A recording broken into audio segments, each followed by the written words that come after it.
सुप्रभात बच्चों, मैं आपकी हिंदी अध्यापिका कावेरी भुजबल बात कर रही हूँ।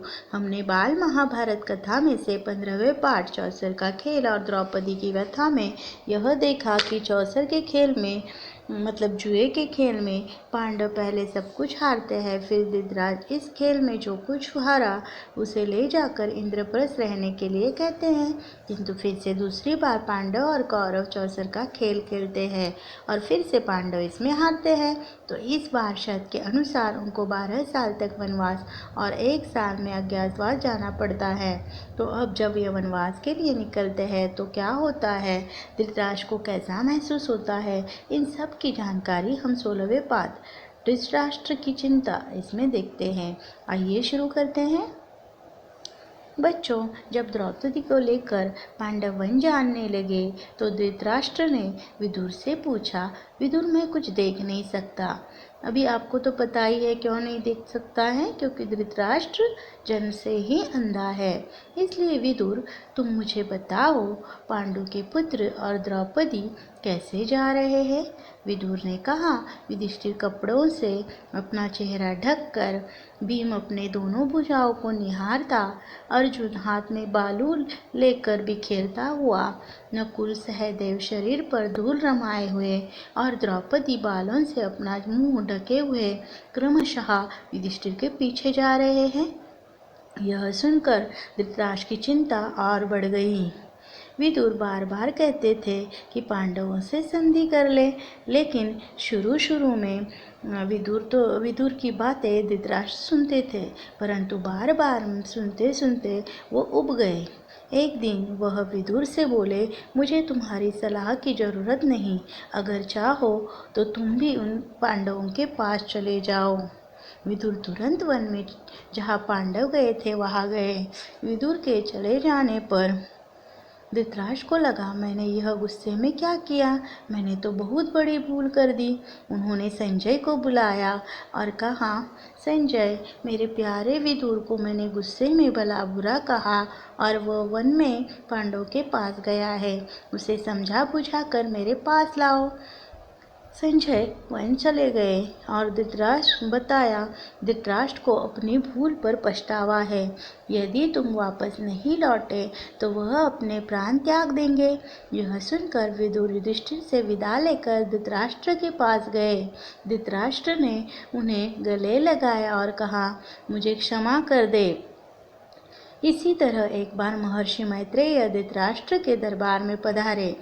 उनका आदर सत्कार करने पर धृतराष्ट्र ने पूछा कि मेरे प्यारे पुत्र पांडव कुशल तो है ना। महर्षि मैत्रेय ने कहा कि हाँ, युधिष्ठिर से मैं मिला हूँ। हस्तिनापुर में जो कुछ हुआ उसका सारा हाल समझ में आया, लेकिन आपके और भीष्म के होते हुए ऐसा नहीं होना चाहिए था। दुर्योधन का देखकर महर्षि ने कहा कि पांडवों को धोखा देने का विचार छोड़ दो, उनके साथ संधि कर लो, इसी में तुम्हारी भलाई है। लेकिन दुर्योधन ने उनकी तरफ देखा भी नहीं। वह कुछ नहीं बोला, जांघ पर हाथ ठोकता और पैर के अंगूठे से जमीन कुदेरता हुआ खड़ा हुआ। उसकी यह ढिठाई देखकर महर्षि क्रोधित हुए। उन्होंने कहा, दुर्योधन, तुम्हें इसका फल अवश्य मिलेगा।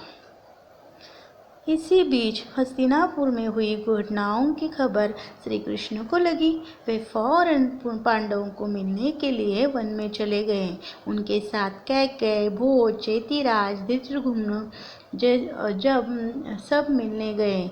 जब द्रौपदी ने श्री कृष्ण को देखा तो उसकी आंखों में आंसू आ गए। उन्होंने कहा कि भैया, ऐसे अपमानित जीने से मेरा जीना ही बेकार है।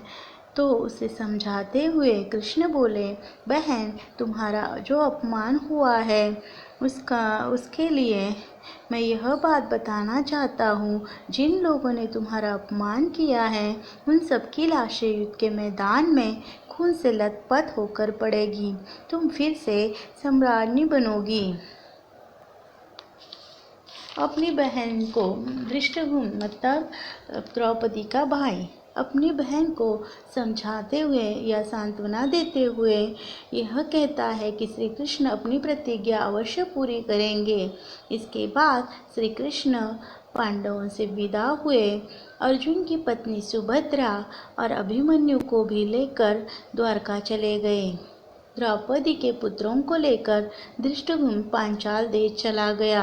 आशा है आपको पाठ समझ में आया होगा। धन्यवाद। बच्चों, हम बाल महाभारत कथा में से 17वां पाठ भीम और हनुमान इसका अध्ययन करेंगे। सुहावना मौसम था। द्रौपदी आश्रम के बाहर खड़ी थी। एक सुंदर फूल हवा से उसके पास आ गिरा। द्रौपदी ने उस फूल को उठाकर भीम को दिखाते हुए कहा कि तुम ऐसे फूल मेरे लिए ला सकते हो। द्रौपदी की इच्छा के लिए भीम उस फूल की तलाश में चला गया। चलते चलते पहाड़ की घाटी में वह पहुंच गया, जहां केलों का विशाल बगीचा था। बगीचे के बीच भारी बंदर रास्ता रोके लेटा हुआ था। बंदर ने भीम की तरफ देखा और बोला, मैं अस्वस्थ हूँ, इसलिए लेटा हूँ। अभी मेरी आंख लगी थी। तुमने मेरी नींद क्यों खराब की? भीम को क्रोध आया। वह बोला, तुम नहीं जानते हो कि मैं कौन हूँ। मेरा रास्ता मत रोको, मुझे जाने दो। बंदर ने कहा, मैं तो बूढ़ा हो गया हूँ, कठिनाई से उठ बैठ सकता हूँ। तुम मुझे लांघ कर चले जाओ। भीम ने कहा कि किसी जानवर को लांघ कर जाना अनुचित है, इसलिए रुका। बंदर ने कहा, भाई मुझे जरा बताना, वह हनुमान कौन था जो समुद्र को लांघ कर गया? भीम ने कहा, तुम महावीर हनुमान को नहीं जानते? उठकर रास्ता दो, नहीं तो नाहक मृत्यु को न्योता दो मत दो। तब बंदर ने कहा, वीर क्रोध मत करो। तुम्हें अगर ऐसा लग रहा है तो मेरी पूंछ उठाकर बाजू में रख दो और चले जाओ। भीम ने बंदर की पूंछ हाथ में पकड़ ली, लेकिन वह हिला भी न सका। उसका गर्व चूर हो गया। उसने दोनों हाथों से भी प्रयास किया, लेकिन वो फिर भी उसको हिला न सका। फिर उसने बंदर को कहा कि मुझे क्षमा कर दीजिए, आप कौन हो? तो बंदर ने कहा, मैं हनुमान हूँ। भीम ने हनुमान को प्रणाम किया तो हनुमान ने आशीर्वाद देते हुए कहा, भीम, युद्ध के समय तुम्हारे भाई अर्जुन के रथ पर उड़ने वाली ध्वजा पर मैं विद्यमान रहूँगा और विजय तुम्हारी ही होगी।